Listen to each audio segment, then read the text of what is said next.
नमस्कार दोस्तों, wealth sky के एक और नए इंटरेस्टिंग वीडियो में आप सभी लोगों का स्वागत है। मेरा नाम है सुधीर और बात करेंगे इस वीडियो में हम निफ्टी एंड बैंक निफ्टी के बारे में। दोनों के चार्ट को अंडरस्टैंड करेंगे, समझने की कोशिश करेंगे। कल से नया वीक स्टार्ट हो रहा है मार्केट में, उसमें मार्केट कैसा बिहेव कर सकता है और इम्पॉर्टेंट वीक रहेगा क्योंकि इसमें क्या है कि आपका हॉलीडे भी रहेगा, तो थोड़ा सा उस वजह से ये वीक थोड़ा सा छोटा रह सकता है। ठीक है।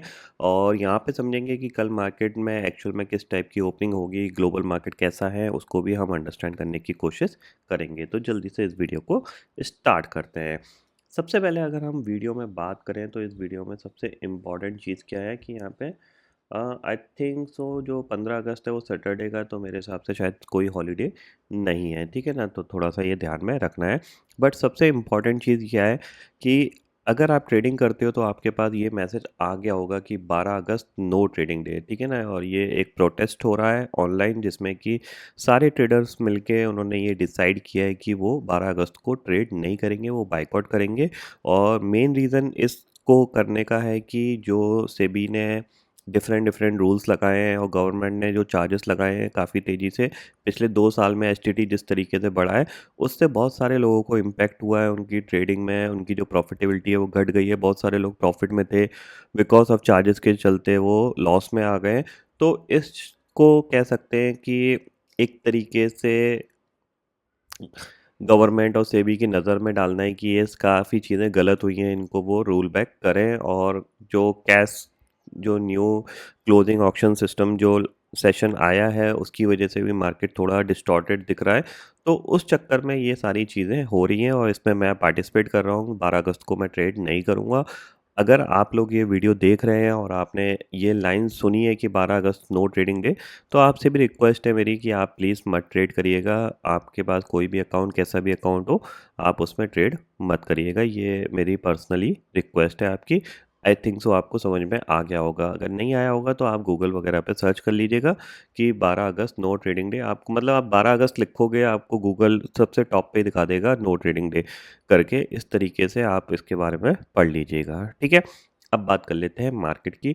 तो मार्केट में जो सबसे इम्पोर्टेंट चीज़ रहा कि लास्ट वीक हमने आरबीआई की क्रेडिट पॉलिसी देखी। पॉलिसी में कुछ ज़्यादा कुछ चेंजेस नहीं हुए क्योंकि एज इट इज़ मार्केट को ये चीज़ पता थी कि कुछ चेंज नहीं होने वाला फ़िलहाल।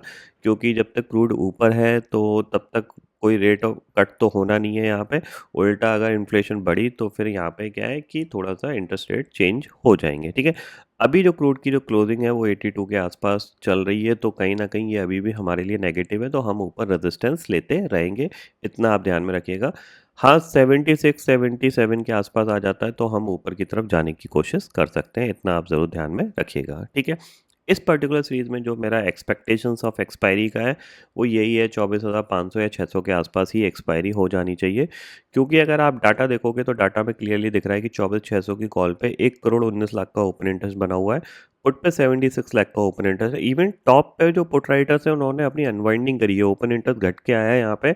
तो कहीं ना कहीं यहाँ पे क्या है कि जिस तरीके से क्रूड ऑयल दोबारा 82 83 के आसपास आया है, तो यहाँ पे पुट राइटर्स को दोबारा से टेंशन होने लगी है कि कहीं मार्केट तेजी से नीचे ना चला जाए। तो ये चीज़ ध्यान में ज़रूर रखिएगा। ठीक है। मेन जो इंपॉर्टेंट ब्रेकआउट आएगा वो 24,800 के ऊपर ही आएगा।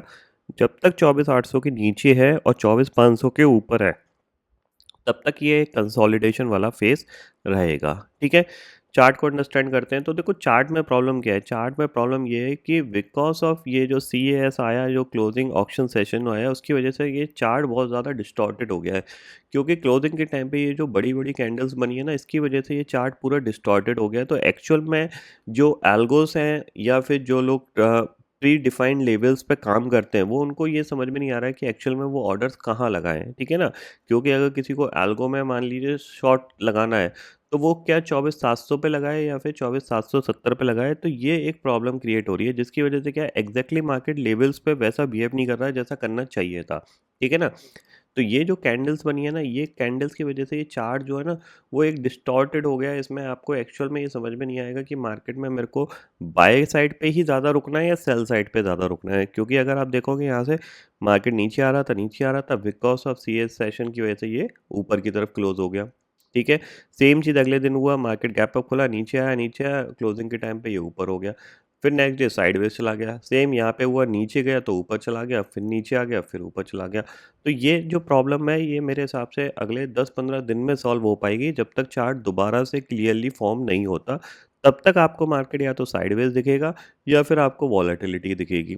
मोस्ट प्रॉब्ली साइडवेज दिखेगा, क्योंकि अल्टीमेटली मार्केट क्या करके बैठा हुआ है, ब्रेकआउट करके बैठा हुआ है। वो ब्रेकआउट कैसे हुआ था वो भी मैं आपको यहाँ पे बता देता हूँ, ठीक है। अगर आप डे चार्ट पे चलोगे तो यहाँ पे क्या था कि हम एक पर्टिकुलर रेंज बाउंड सेशंस में काफ़ी दिन से फंसे हुए थे, और उस रेंज से हम यहाँ से बाहर निकले हैं, ठीक है। वो कैसे निकले हम, वो करीब करीब इस तरीके से निकले हैं, ठीक है। इस रेंज में हम फंसे थे, अब हम इस रेंज के बाहर ट्रेड कर रहे हैं।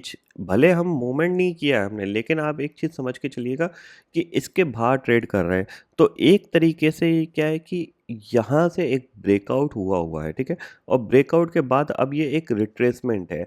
तो रिट्रेसमेंट के बाद दो चीज़ें हो सकती हैं। एक हो सकती है कि ये ऊपर की तरफ निकलने की कोशिश कर सकता है। दूसरी चीज़ क्या होती है कि रिट्रेसमेंट के बाद ये नीचे की तरफ जा सकता है। तो दोनों सिनेरियो में आपको एक अच्छा मोमेंट मिल सकता है। वो कैसे मिलेगा वो मैं आपको यहाँ पे समझाने की कोशिश करूँगा, ठीक है।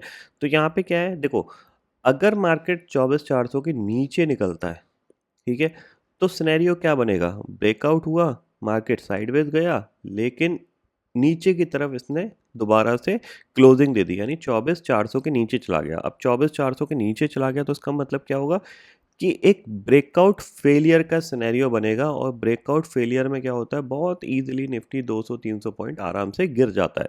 क्योंकि जिन लोगों ने यहाँ पे लॉन्ग पोजीशन क्रिएट करी होगी, कहीं ना कहीं उनके जो स्टॉप लॉस होंगे वो इसी लेवल के आसपास होंगे, तो मार्केट इनको हंट करने के लिए नीचे चला जाएगा और उनके लॉन्ग सारे कटवा देगा। उसके बाद ही ये यहाँ से रिबाउंड करेगा।